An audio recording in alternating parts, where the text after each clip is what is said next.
बिस्मिल्लाहिर्रहमानिर्रहीम। मेरे भाई दोस्तों, अस्सलामु अलैकुम वरहमतुल्लाहि वबरकातुहू। मेरे भाई दोस्तों, आज मैं आप लोगों को बताऊंगा वज़ू के अंदर कितने फ़राइज़ हैं और कौन कौन से हैं।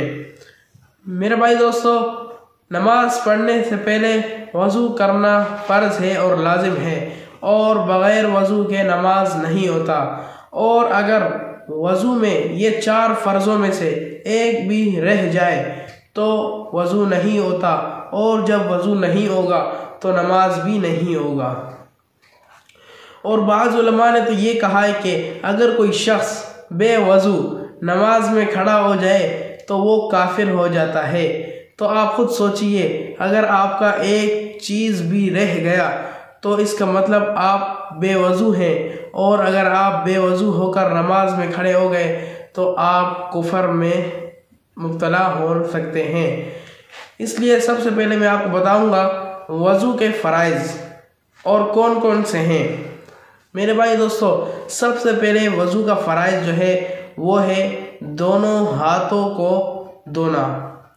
नंबर 1, दोनों हाथों को कहनियों समेत धोना, और अगर इनमें एक बाल के बराबर भी कोई जगह धोने से रह जाए तो वज़ू नहीं होता।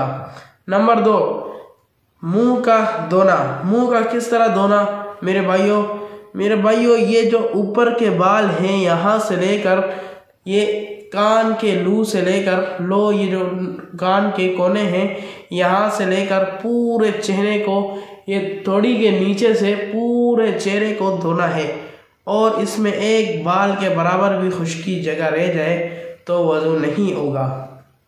नंबर 3, सर का मसा करना। सर का मसा कैसे करना है?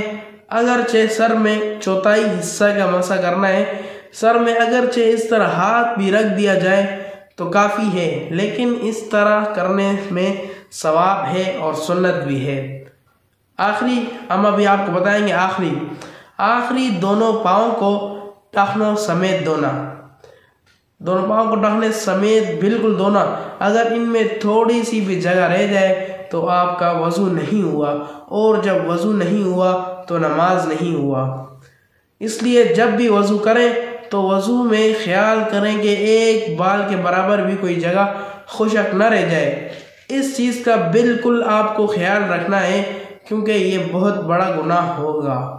अगर कोई शख्स बग़ैर वज़ू के नमाज में खड़ा हो जाए तो बहुत ही बड़ा गुनाह है, बल्कि बाद उलमा ने कहा है ये कुफर में शामिल हो सकता है।